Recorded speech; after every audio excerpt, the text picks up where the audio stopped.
El aire de la noche me cortó la piel como 1000 agujas cuando mi padre me empujó por la puerta principal y hacia la nieve. Seguía descalza, con mi suéter delgado y mis jeans, el suelo helado me quemaba los pies. Su voz tronó detrás de mí, cada palabra cortando hondo. Si no nos das el dinero para la boda de tu hermana, entonces vete y congélate. Tropecé en los escalones helados, agarrándome a la barandilla, mi aliento saliendo en agudas nubes. Mis manos temblaban, no solo por el frío, sino por la incredulidad de que esto estuviera sucediendo.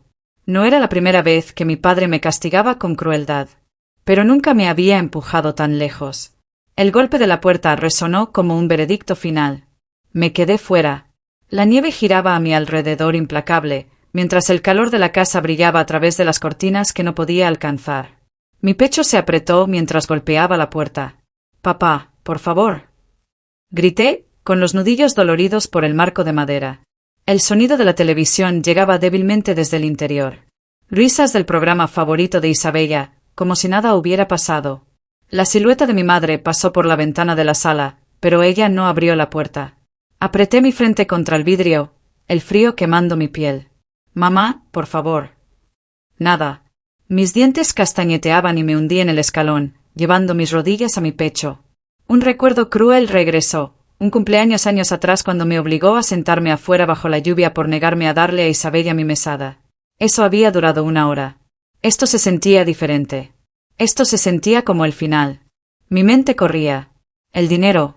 $15,000 que había ahorrado de 2 años trabajando en el turno de noche. El dinero que había ahorrado para la escuela de enfermería, para mi escape. Él lo quería para las flores y el vestido de diseñador de Isabella. Y por decir que no, yo estaba fuera en la nieve. Pensé en Isabella arriba, probablemente sonriendo en su cálida habitación, probablemente satisfecha de que mi padre una vez más había elegido su bando. Mis labios temblaron. Una vez más, la prefirió a ella, susurré. El viento me mordía en cada centímetro, quemando mi piel.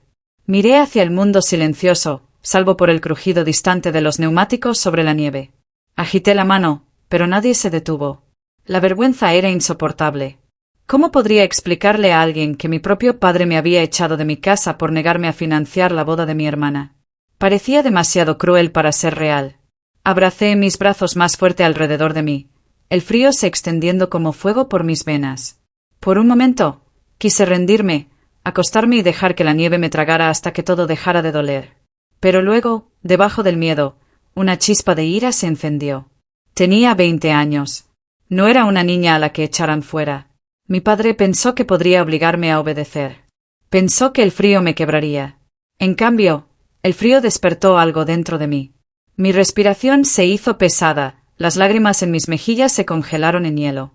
Mi voz se levantó primero como un susurro, luego se convirtió en una declaración para la noche. No te daré mi futuro. No me lo quitarás. Mis puños se apretaron, entumecidos pero firmes. Me puse de pie, mi cuerpo temblando pero mi mente aguda. Si sobrevivo a esta noche, juré, será la última noche que él tenga poder sobre mí. Miré la puerta cerrada, la casa donde la risa y la luz ocultaban el veneno y la crueldad. Luego miré el camino interminable y blanco, incierto pero abierto. Mi corazón latía con terror y desafío.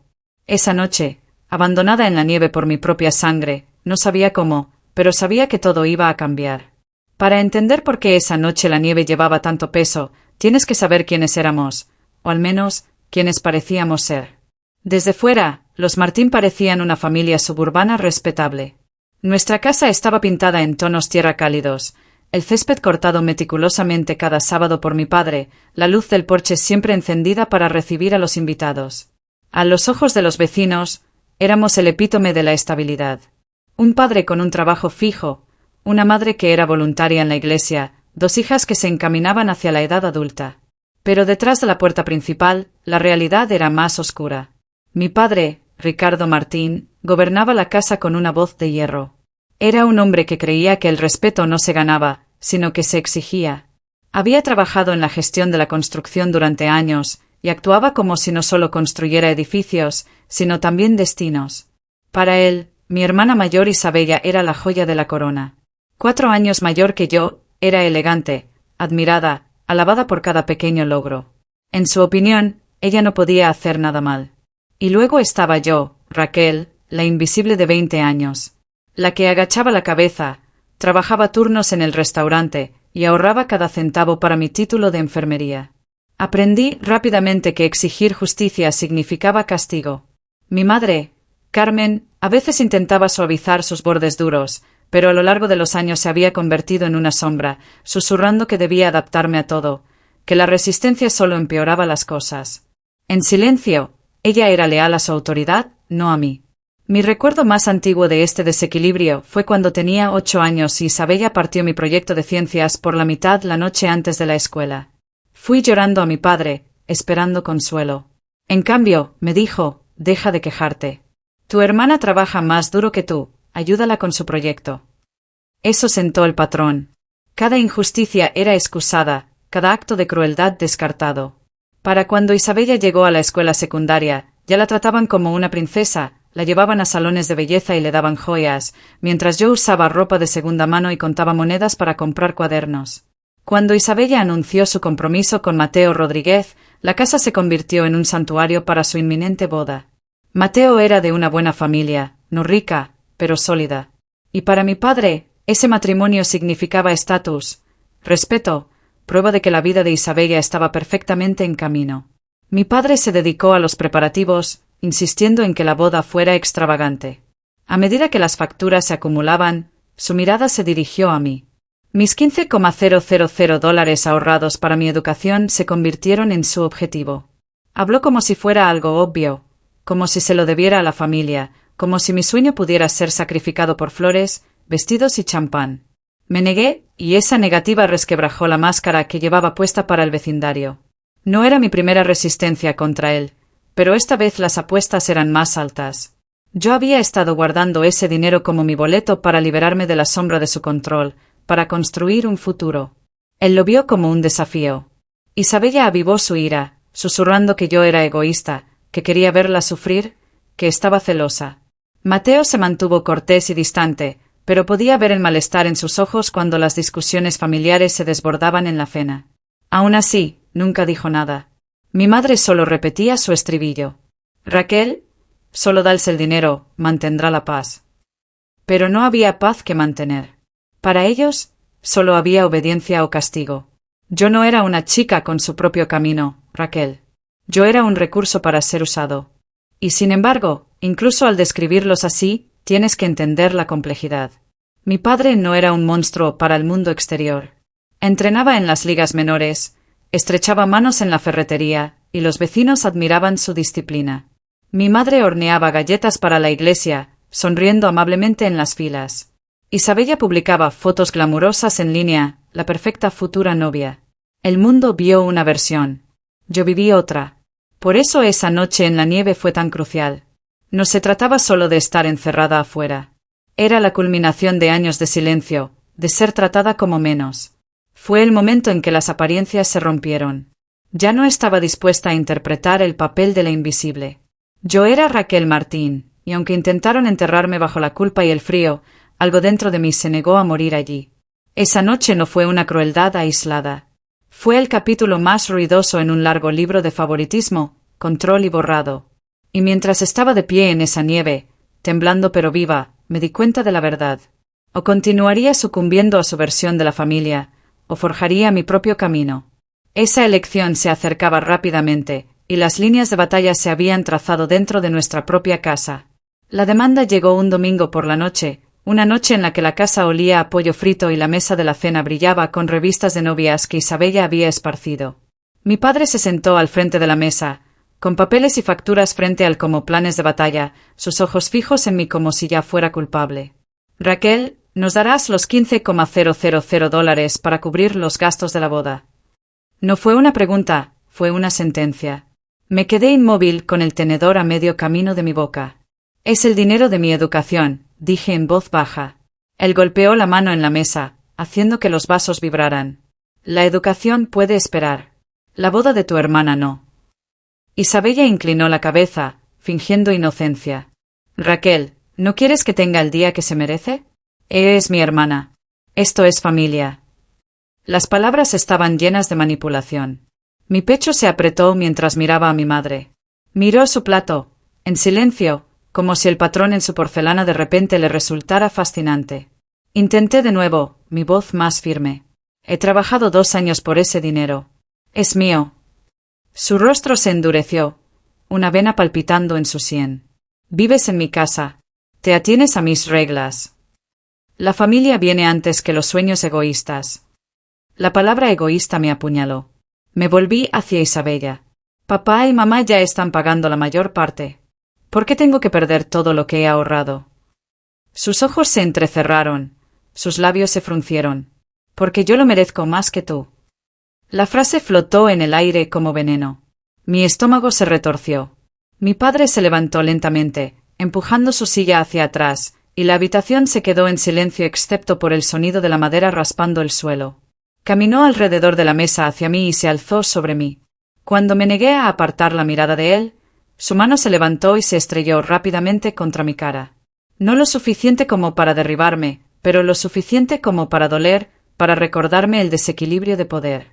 No avergonzarás a esta familia, gruñó, su voz baja y pesada. O das el dinero o te arrepentirás. Las lágrimas me escocieron los ojos, pero me obligué a no llorar. Llorar solo lo alimentaría. Apreté mis labios. No, susurré. Isabella jadeó dramáticamente. Mamá, ¿escuchaste? Lo está arruinando todo. Las manos de mi madre temblaban en su regazo. Solo hazlo, Raquel, murmuró. No empeores las cosas. Mi padre me agarró del brazo y me arrancó de mi silla, arrastrándome hacia la puerta principal. Tropecé, mi rodilla golpeando la pared, pero él no se detuvo. Aprenderás el precio del desafío, gruñó. La voz de Isabella vino desde atrás de mí, aguda y triunfante. Tal vez una noche afuera le dé algo de sentido común.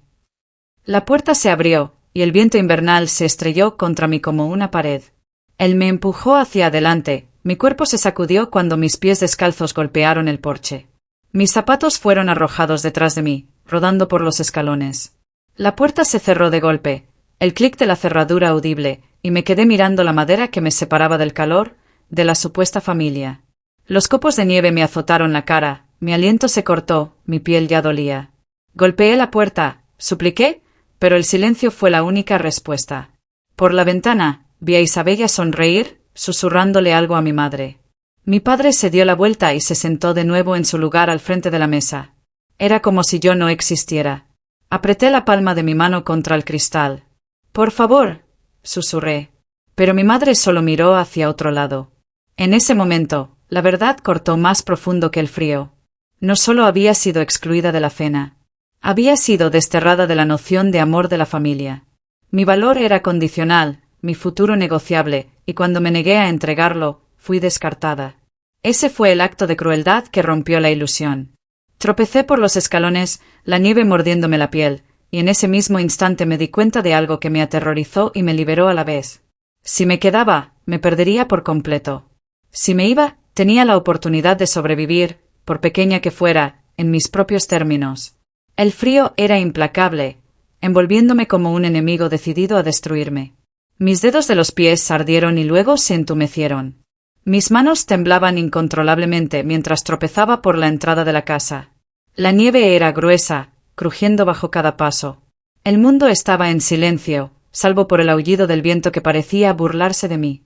Miré hacia la casa, la cálida luz brillando por la ventana, las sombras de mi familia moviéndose dentro como si nada hubiera pasado. Abracé mis brazos más fuerte alrededor de mi pecho, una amarga realización se extendiendo por mi interior. Estaban riendo, comiendo y planeando la boda de Isabella mientras yo me congelaba afuera. Pensé en todas las veces que me habían silenciado antes. El cumpleaños en el que Isabella empujó mi pastel de la mesa y mi padre me dijo que dejara de exagerar. La feria de ciencias en la que ella rompió mi proyecto y él me dijo que la ayudara con el suyo en su lugar. La noche antes del baile de graduación en la que ella tomó mi vestido y se lo puso, y mi madre susurró, «Le queda mejor de todos modos». Durante años, había sido la sombra, el excedente, la que se esperaba que aguantara. Y ahora, esta noche era la prueba definitiva. Para ellos, yo era prescindible. Los copos de nieve se mezclaban con las lágrimas que me quemaban las mejillas, empañando mi vista. Mis dientes castañeteaban tan fuerte que dolía, y mi aliento se volvía superficial mientras me agachaba bajo el porche para protegerme del viento. Me susurré a mí misma, como una oración. No van a ganar. No van a acabar conmigo aquí. Pero mi cuerpo me traicionó, temblando tanto que sentí que iba a colapsar. Me obligué a levantarme de nuevo, con las piernas rígidas, y comencé a caminar por la calle, el mundo una neblina blanca. Cada paso se hacía más pesado, como si la nieve quisiera tragarme por completo. Mi mente gritaba de pánico. ¿A dónde podía ir? ¿A quién podía llamar? Mi teléfono estaba adentro, en la mesa donde lo había dejado en la cena. Mi padre lo sabía. Quería que estuviera indefensa. Mi garganta se apretó al darme cuenta de lo intencional que había sido. No solo me había echado. Había calculado la humillación, la desesperación, el frío. Quería quebrarme lo suficiente como para que le diera el dinero. Tropecé junto a casas iluminadas con adornos navideños, coronas en las puertas, el sonido tenue de villancicos en la distancia. Las familias estaban juntas, seguras, cálidas, mientras yo me arrastraba sola como un fantasma. Un coche pasó, sus faros cegándome por un instante, y levanté la mano desesperadamente, pero siguió de largo. La vergüenza se elevó más caliente que el frío. ¿Qué diría si alguien se detuviera? ¿Que mi propio padre me había echado por negarme a financiar la boda de mi hermana? ¿Quién podría creer en tanta crueldad? Me derrumbé en la acera, sin aliento, con los brazos apretados a mi alrededor. Por un momento terrible, pensé en rendirme, en dejar que la nieve me cubriera hasta que todo dejara de doler. Pero luego un rostro vino a mi mente. Esteban, mi amigo de la infancia, el vecino de al lado que había crecido para ser un hombre que realmente preguntaba cómo estaba. Estaba lejos en la universidad, pero había regresado recientemente para trabajar en un periódico local. Era el único que parecía darse cuenta de que la crueldad de Isabella iba demasiado lejos, y una vez me había susurrado suavemente: «Raquel, mereces algo mejor que la forma en que te tratan». Mi corazón se apretó con la frágil amenaza de la esperanza. Si podía llegar a él, tal vez no estaría sola en esta pesadilla. Mis piernas se movieron de nuevo, débiles pero decididas, llevándome a la calle donde vivía. La nieve me entumecía, cada paso era una lucha, pero el pensamiento de la mirada firme de Esteban me mantuvo en pie. El mundo se inclinó, mi vista se desvaneció, pero me empujé hacia adelante hasta que mis rodillas se doblaron cerca de su entrada. Lo siguiente que recuerdo es el sonido de una puerta abriéndose y su voz cortando la tormenta. «Raquel». «Oh, Dios mío». Unos brazos fuertes y constantes me levantaron, me llevaron adentro, donde el calor me envolvió como un milagro. Me envolvió en mantas, su rostro pálido de preocupación. «¿Qué pasó?». Intenté responder, pero solo salió un sollozo roto. Sus ojos se oscurecieron, entendiendo. «Ellos te hicieron esto, ¿verdad?». Asentí, las lágrimas cayendo. Sacudió la cabeza con incredulidad, la ira apretando su mandíbula. «Estás a salvo ahora», dijo con firmeza, su mano apretando la mía. Fue la primera vez que lo creí. Sentada allí temblando junto a su chimenea, una frágil chispa se encendió dentro de mí. Me habían echado para quebrarme. Pero en la calidez de la sala de Esteban, sentí que algo se movía. No solo era supervivencia, era desafío. Mi padre me había subestimado. Esto no era el final. Esto era el comienzo. A la mañana siguiente me desperté en el sofá de Esteban, todavía envuelta en mantas, mi cuerpo dolorido, pero mi mente más clara de lo que había estado en años. Me tendió una taza de té y se sentó frente a mí, como siempre, con paciencia, esperando. Le conté todo, mis palabras saliendo a trompicones al principio, luego desbordándose en una inundación. ¿Escuchó?, con la mandíbula tensa, sus ojos oscuros por la ira. Cuando terminé, simplemente dijo: «Raquel, esto no es solo un drama familiar. Esto es abuso, y necesitas protegerte». Sus palabras resonaron en mi pecho como un desafío. Asentí, pero antes de que pudiera decir más, mi teléfono vibró en la mesita de centro. Esteban lo había encontrado donde lo había dejado en mi bolso un par de días antes. Miré el identificador de llamadas. «Mamá». Aunque sabía que no debía, contesté. Su voz era suave, como si estuviera tratando de calmar a una niña. «Raquel, necesitas calmarte. Tu padre no lo dijo en serio. Simplemente perdió los estribos. Vuelve a casa y podemos arreglarlo». Mi pecho se apretó. «Me encerró afuera en la nieve, mamá». Él sabía lo que estaba haciendo. Su sollozo se filtró por la línea. «Si tan solo le dieras el dinero, todo terminaría. Puedes ir a la escuela más tarde, pero la boda de Isabella solo pasará una vez. No arruines esto para ella. Mi agarre del teléfono tembló. Ella no me estaba escuchando. Estaba reescribiendo la realidad para hacer las cosas más fáciles para ella. La violencia de mi padre se había convertido en mi culpa. Mi resistencia se había pintado como egoísmo. Esto era manipulación en su forma más cruel. Esteban se inclinó hacia mí, su mano firme en mi hombro. «Mamá, si doy ese dinero, pierdo todo por lo que he trabajado», susurré. Hubo una pausa, luego su voz se endureció. «A veces el sacrificio es lo que significa la familia». Mi garganta ardió y colgué temblando. Segundos después, un mensaje de Isabella apareció en la pantalla. «Estás arruinándonos, Raquel. Si me amaras, no serías tan egoísta. Piensa en lo humillante que será si no puedo tener el día de boda que merezco». Miré las palabras, una mezcla de ira y pena. Mi hermana siempre había sido cruel, pero ahora usaba la culpa como un arma. Antes de que pudiera responder, llegó otro mensaje, este de la dirección de correo electrónico de mi padre.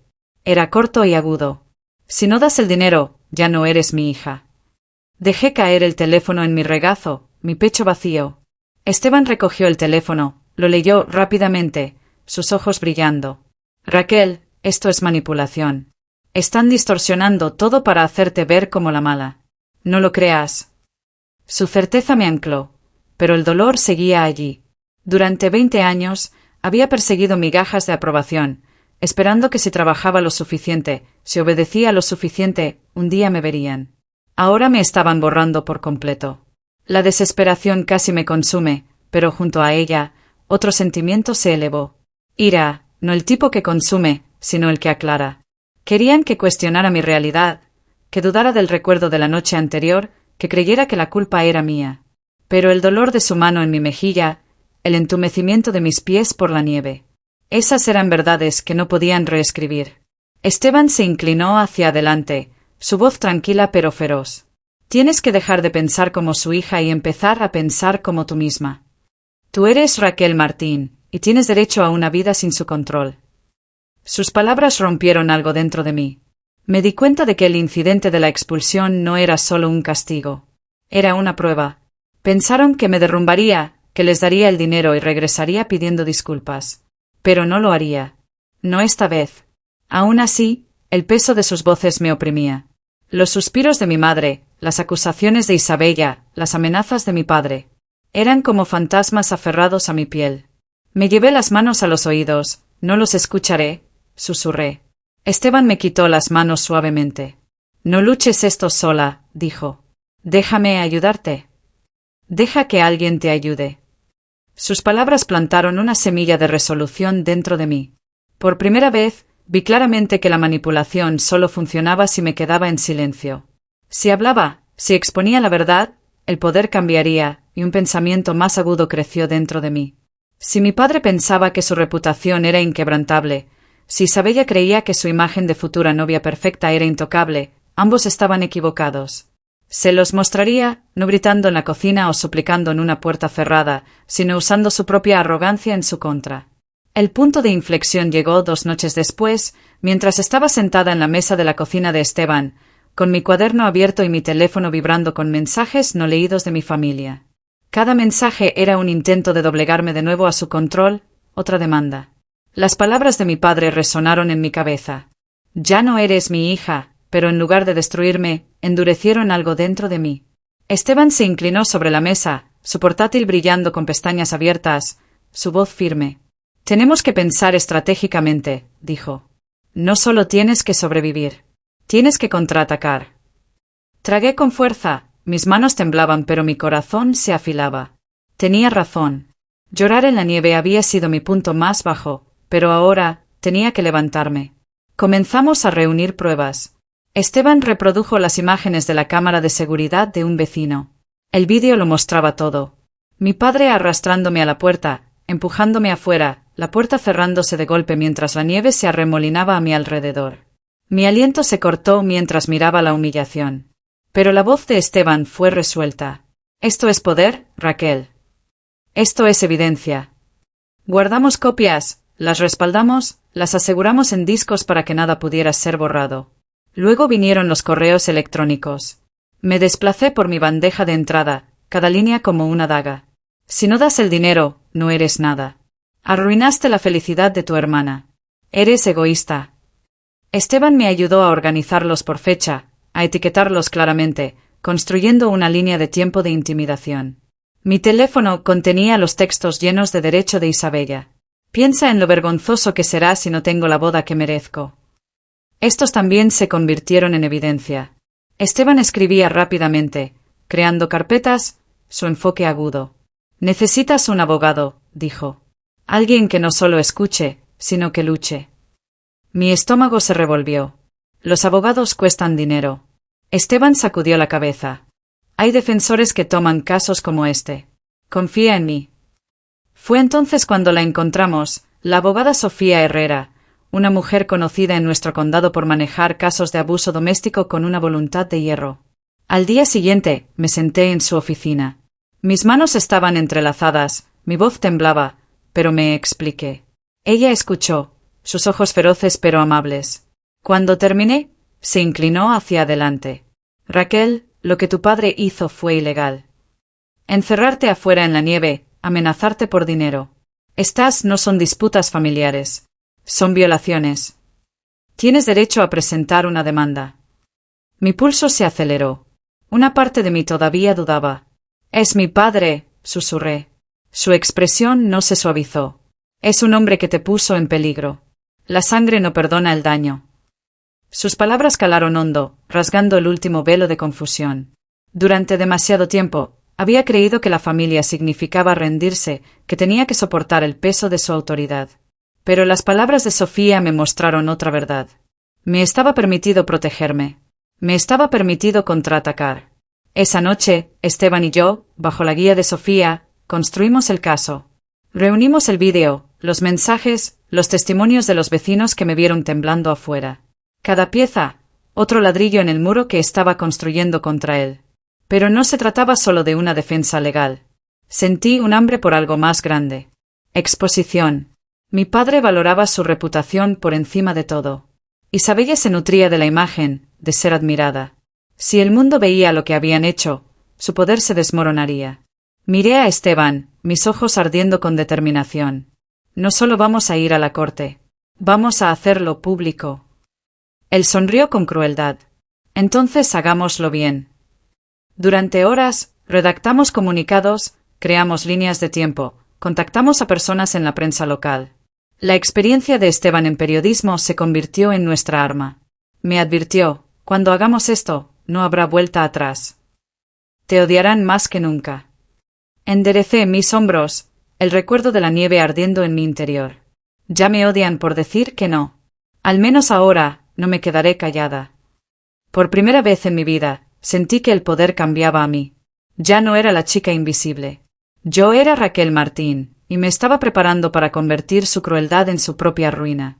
La historia estalló un martes por la mañana, cuando Esteban publicó el artículo con mi permiso. El titular era claro. Padre encierra a su hija en la nieve por negarse a financiar la boda de su hermana.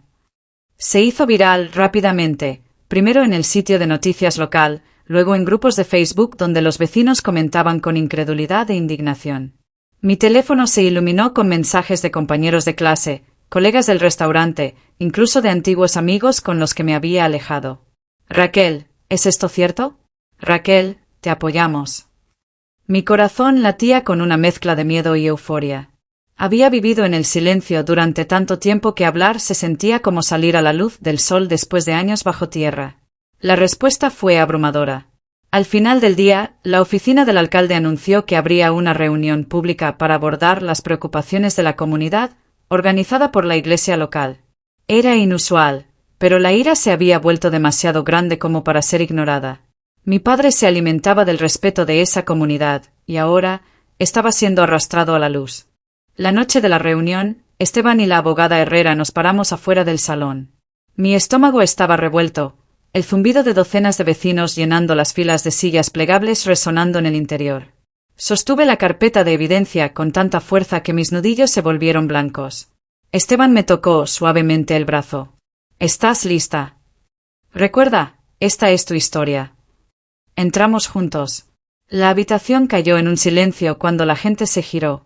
Los ojos de algunos se abrieron en reconocimiento, otros se entrecerraron con juicio, pero todos se fijaron en mí. Al frente, mi padre se sentó, rígido en un traje planchado. A su lado, Isabella con un vestido pálido, su rostro suavizado por el maquillaje. Mi madre se sentó en silencio, sus manos fuertemente entrelazadas, sus ojos mirando nerviosamente a su alrededor. El pastor abrió con una oración por la verdad y la justicia, luego me indicó que diera un paso adelante.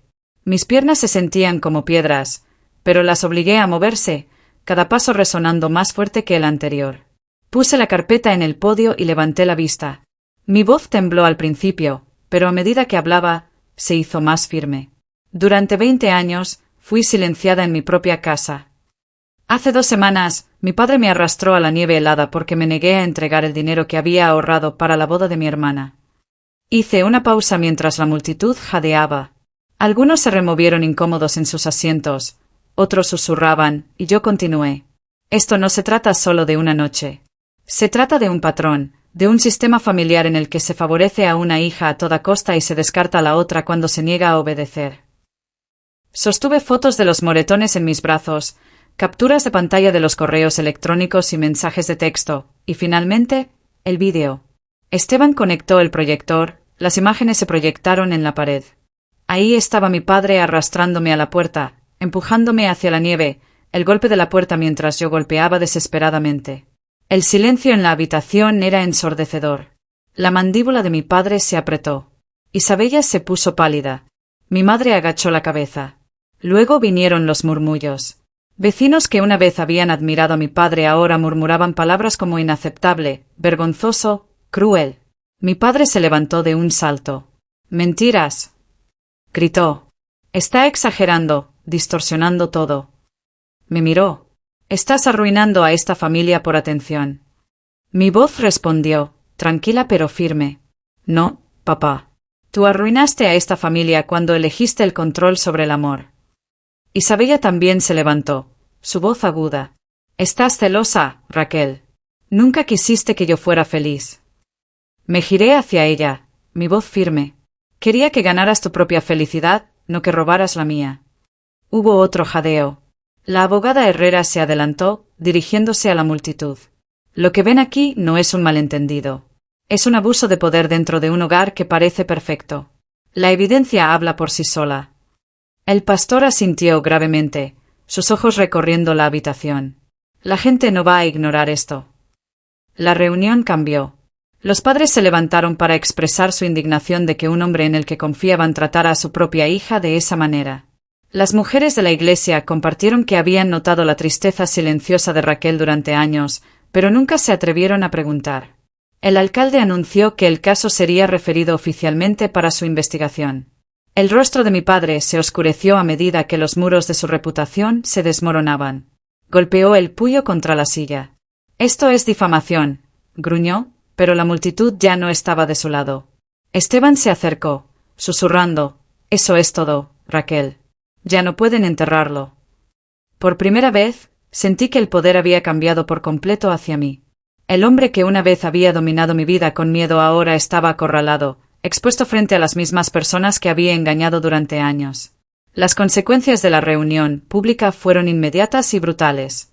A la mañana siguiente, la compañía de mi padre anunció que lo habían puesto en licencia en espera de una investigación de su conducta.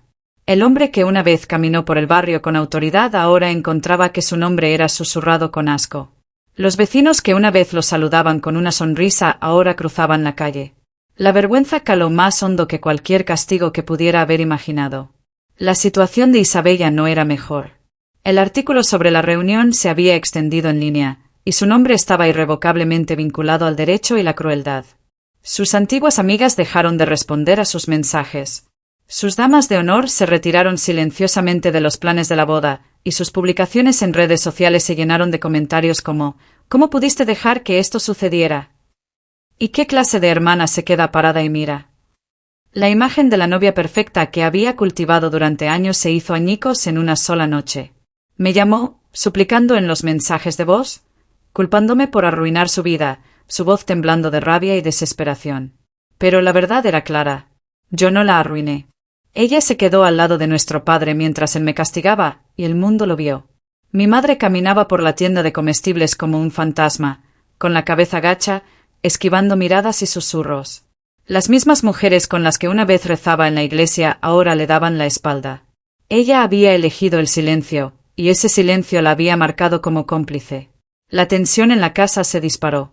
Esteban informó que los vecinos escuchaban gritos desde la casa. Mi padre le gritaba a Isabella. Isabella lloraba por la forma en que todo se le escapaba de las manos. Mi madre le suplicaba que se calmaran. Sus fortalezas de superioridad se estaban desmoronando ladrillo a ladrillo. Y sin embargo, incluso mientras su mundo se desmoronaba, trataron de culparme. Mi padre me envió un último mensaje, una nota de voz llena de ira. ¿Crees que has ganado, Raquel? ¿Crees que exponernos te ha hecho fuerte? No eres nada sin una familia. Te arrepentirás de esto. Lo escuché una vez, y luego lo borré. Por primera vez en mi vida, sus palabras no tenían peso. La comunidad había visto la verdad. La imagen del hombre respetable se había ido. Esteban me mostró los artículos de los periódicos locales que se acumulaban, todos detallando el escándalo.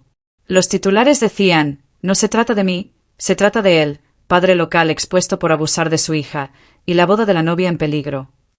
Para Isabella, el colapso fue público y humillante.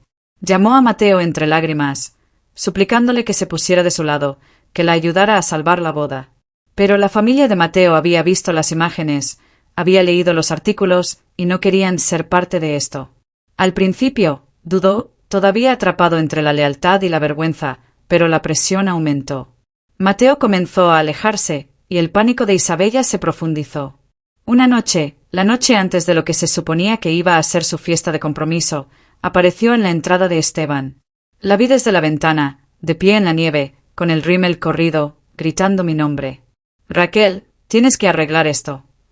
Tienes que decirles que no fue tan malo. Golpeó la puerta hasta que Esteban salió y le interceptó. Basta, Isabella. Esta no es la carga de Raquel. Ella se derrumbó en el suelo, sollozando y agarrando su brazo. Si la boda se arruina, es por su culpa. Me arruinó. La voz de Esteban era tranquila, pero cortante. Te arruinaste a ti misma cuando te quedaste al lado de tu padre. Me quedé adentro, escuchando, mi corazón dividido entre la vieja culpa y el nuevo poder. Durante años, me habría lanzado, me habría disculpado, habría tratado de enmendar la situación. No ahora. Isabella se fue esa noche sin conseguir nada de mí. Días después, la familia de Mateo confirmó lo que todos habían anticipado. Ya no querían tener vínculos con los Martín. La fiesta de compromiso fue cancelada. Los proveedores se retiraron de sus contratos. La boda de ensueño se evaporó como humo.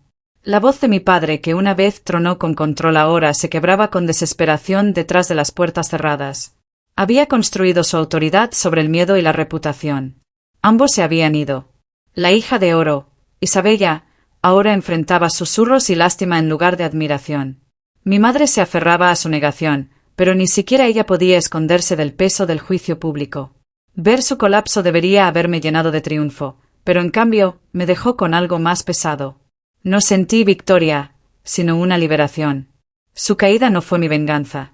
Fue solo la consecuencia inevitable de que años de crueldad salieran a la luz. La batalla legal comenzó inmediatamente después de la reunión pública, con la mano firme de la abogada Sofía Herrera. Citando las imágenes de vídeo, los correos electrónicos amenazantes y el testimonio público, presentó una orden de alejamiento en mi nombre. En cuestión de días, el tribunal lo concedió.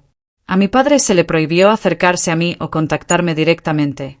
Por primera vez en mi vida, pude caminar por las calles de nuestro pueblo sin la sombra de su presencia sobre mí.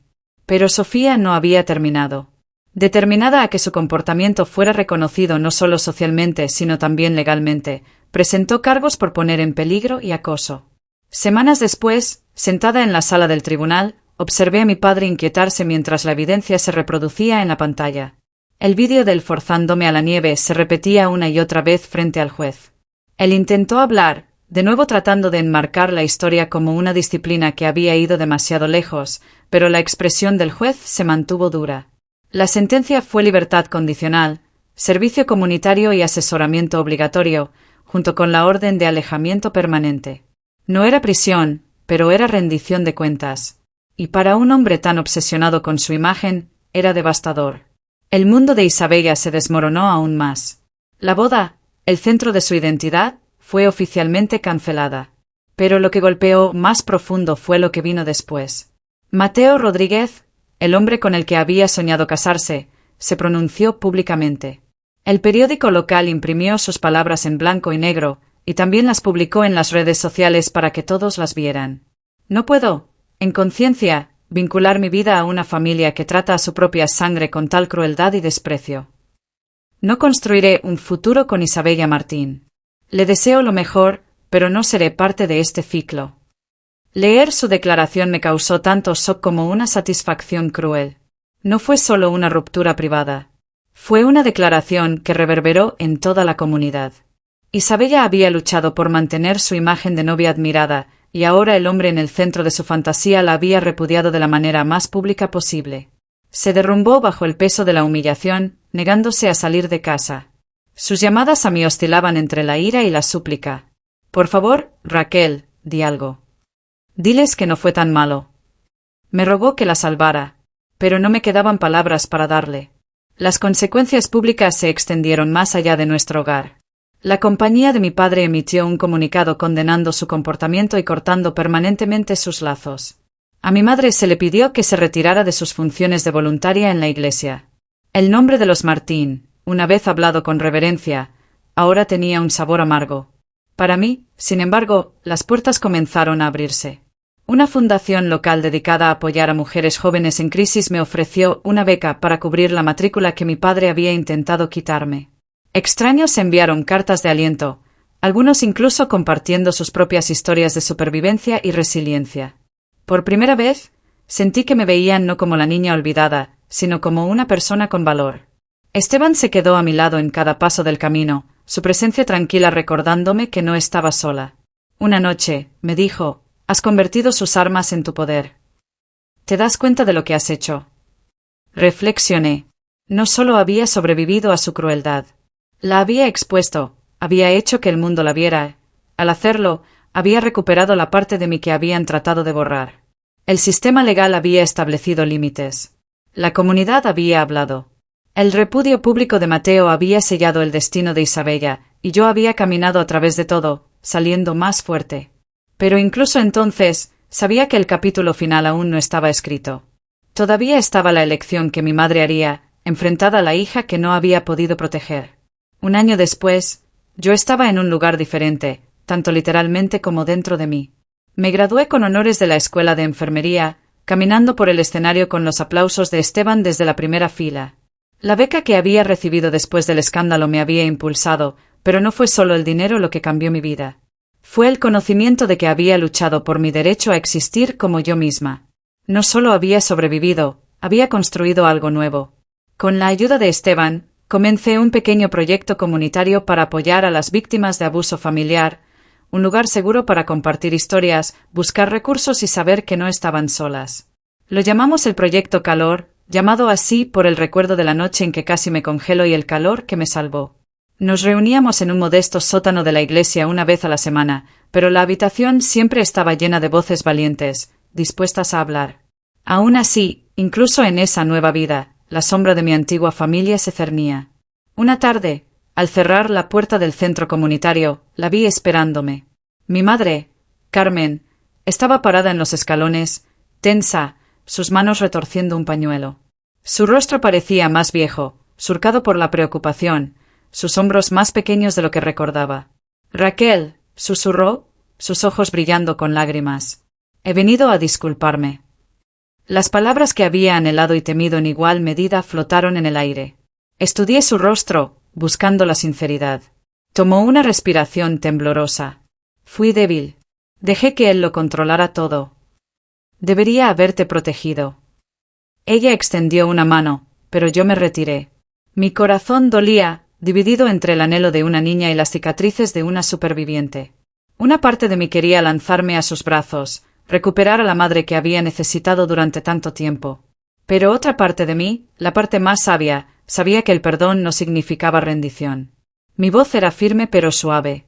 Mamá, creo que te arrepientes. Incluso creo que me amaste a tu manera. Pero escúchame claramente. Mi perdón no es un pase libre para que vuelvas a lastimarme.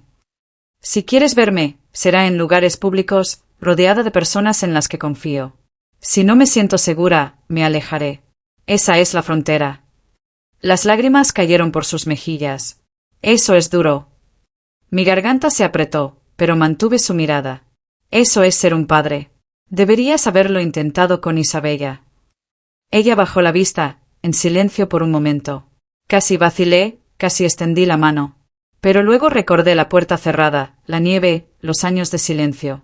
Elegí la fuerza en su lugar. Pasé junto a ella, con la cabeza en alto, mi pecho pesado pero libre. Ella no me siguió.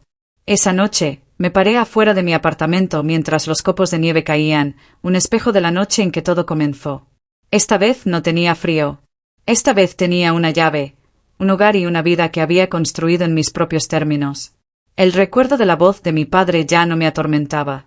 Isabella había desaparecido del ojo público. Su compromiso roto. Su reputación manchada. Mi padre vivía bajo órdenes judiciales y susurros de desgracia. Mi madre se quedaba al margen, queriendo una conexión, pero atada por las líneas que yo había trazado. Había perdido una familia, pero en verdad nunca había tenido una. Lo que gané valía mucho más. Gané libertad, propósito y una familia elegida de personas que me valoraban. Al cerrar los ojos, las palabras se formaron en mi mente como un juramento. Las personas que te lastiman no merecen oportunidades infinitas simplemente porque comparten tu sangre. El perdón no es un pase libre para repetir la misma crueldad. El perdón es para mí, pero los límites son para siempre. Abrí los ojos a la noche tranquila, la nieve cayendo suavemente, y sonreí. Por primera vez, la nieve ya no simbolizaba el exilio. Simbolizaba el renacimiento. Mi historia no se trataba solo de lo que me habían hecho. Se trataba de lo que elegí ser después. Y esa elección era solo mía.